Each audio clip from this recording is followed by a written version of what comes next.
Hello and welcome to another episode of Sermon Braindump. My name is Scott Dalen. I'm an ELCA pastor in Southwest Iowa, and I present these videos every week for a couple of different reasons. The first of which is to move my brain out of the mode of background work throughout the course of the week and move into the mode of actually writing and preparing the sermon that I will preach to my congregation for the weekend.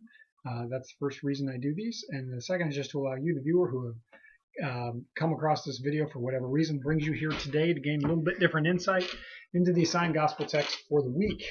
So that's kind of why I do these. This particular weekend, which is November 13th, 2016, and is the 26th Sunday after Pentecost, our gospel text comes out of Luke chapter 21, verses 5 through 19. We are now within Luke's narrative. We've reached the point where Jesus is actually into Jerusalem. This occurs during the final week of his life prior to his arrest and betrayal that leads into the weekend of Passover and then for us, Easter here in the church. But interestingly enough, what I find odd about this, just the way the overarching church calendar works, is that we come into this, we've been marching Jesus towards Jerusalem for a long, long time, and he has finally got there. The triumphal entry has occurred, even though we have not heard it within the assigned text since last spring. And we're going to leave Jesus here after this week until like April, when we actually get to Holy Week and we pick this up narrative-wise again, just kind of the way things work. Now, here in the last couple of weeks of the church year, which we are in, we have this Sunday, and then next Sunday, which is the 20th, is Christ the King Sunday, marks the end of the church year before we kick into Advent on the 27th, and starting the new church calendar, or the church year. It's off by about a month from the regular yearly calendar, but so that's kind of where we're at. And it's typical in this time that we reach apocalyptic style texts. These are notions of when Jesus is teaching about the end times. What are the end times going to look like? What are they not going to look like? What should we look for? What shouldn't we look for? Will there be signs? Will there not be signs? Will we know what's going to happen? Very common that we hit that at the end of the church year, as we've come through the notion of the growth of the church, from starting points all the way up through past our current time now to the end times. That's kind of what the season, the large scale season of Pentecost is all about, and we're coming to a close with that now. And that is, of course, the focus for this text. So let's go ahead and dive in. It's kind of a lengthy one, 5 through 19, about 14 verses there, so it's kind of lengthy. There's a couple of different little sections that are going on here that I'll kind of try and draw attention to, but let's go ahead and go. When some were speaking about the temple, let me back up before I even get started.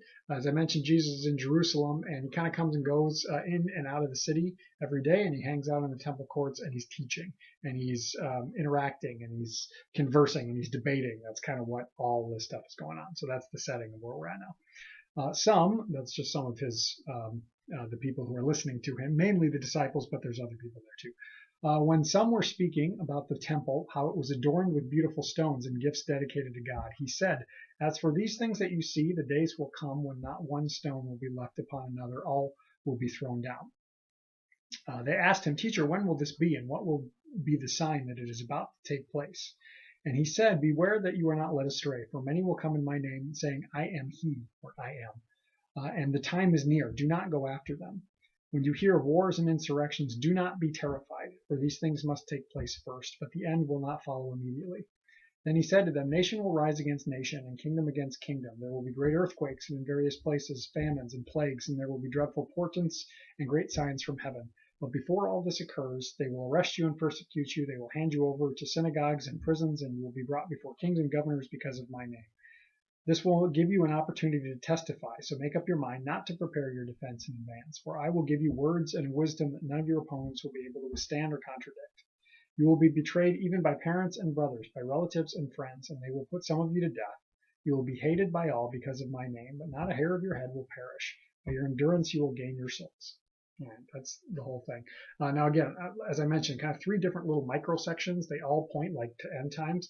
First, we have Jesus talking about the temple, and people are like, "Oh, isn't the temple wonderful?" And he says, "There's going to come a day when this won't be here. The stones will all be thrown down."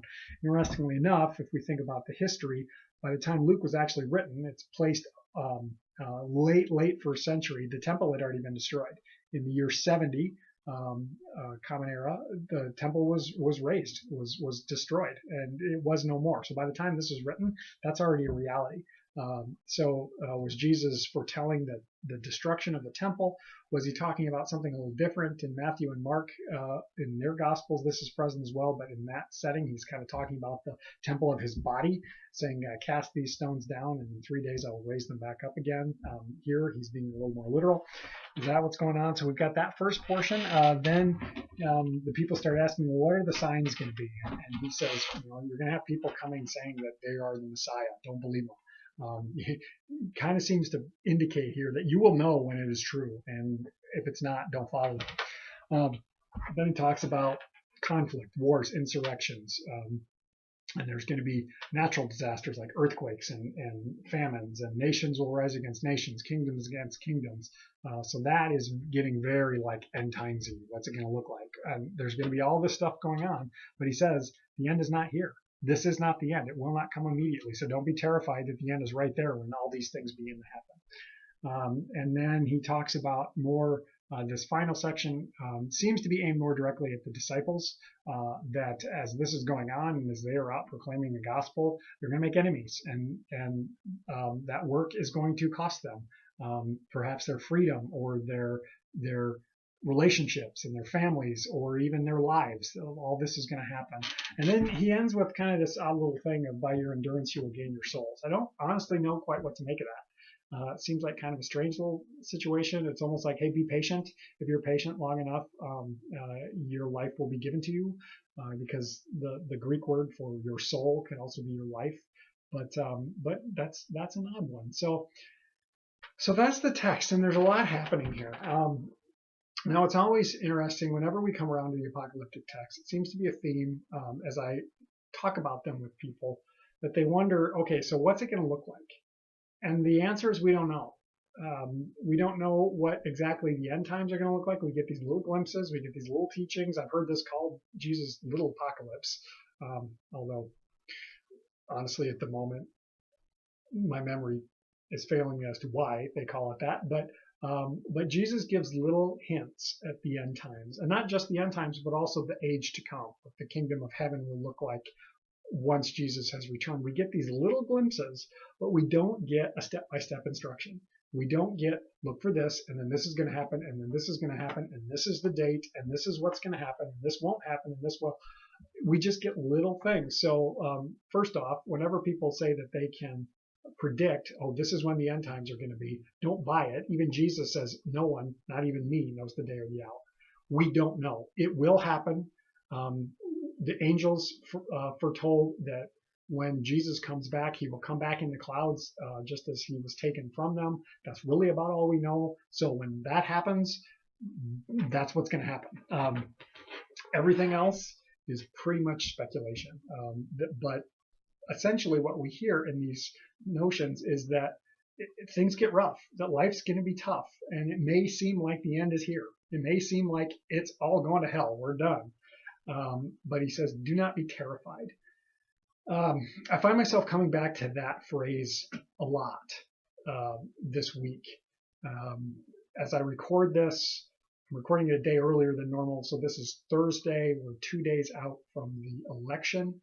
And all politics aside, whether you voted on one side or the other side, there are people who think that the result is a sign of the end times, that the apocalypse is coming, that the apocalypse is happening, that it's all over. Then there are people on the other side of the coin who think, nope, this is a step back in the right direction. There are people who fall in the middle. There are people who didn't vote for either candidate. There are people on every side of this coin. I hear a lot of fear. I hear a lot of concern. I hear a lot of negativity. I hear a lot of calls for unity. In the last 36 hours since things really went public, I've heard a lot on every side of the coin. People are elated, people are hurting. And the question in my head is, how do we address that? How can we give voice to everyone in this?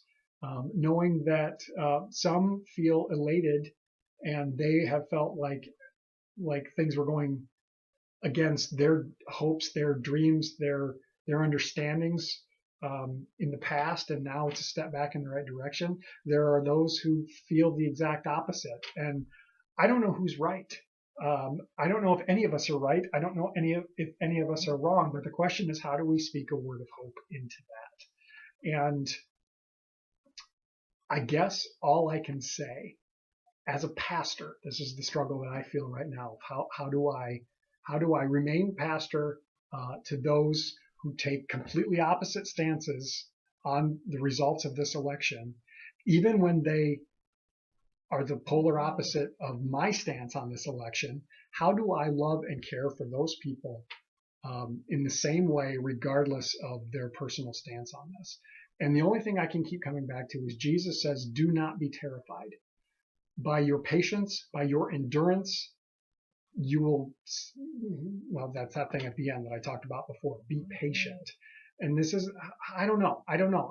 Sometimes that doesn't feel adequate. That doesn't feel like it says enough. But the promise of God is that nothing can separate us from his love for us in Christ Jesus. And if Jesus tells us, do not be terrified, for all these things that seem horrible, they're going to happen. Division will happen. Disasters will happen. Dissension will happen. Opposition to you will happen. And the place where you have put your hope, that being the temple for Jesus' audience that day, when that place is thrown down, do not be terrified, because the things of this world don't get the last word. God does, whatever that looks like. And some will think, or some may think, that God's getting the last word now. Some may think that God will ultimately get the last word, and what's going on now is not good. And I'm not going to specify. What I am going to say is that Jesus tells us, don't put your hope in things of the world. Put your hope in me. And maybe today that's going to be good enough. I don't know. If you have thoughts, questions, comments, by all means share them down in the comment section. We'll continue the conversation that way. Above all, may we look to Jesus for our hope. Whether in the midst of our pain or the midst of our joy, may we look to Jesus.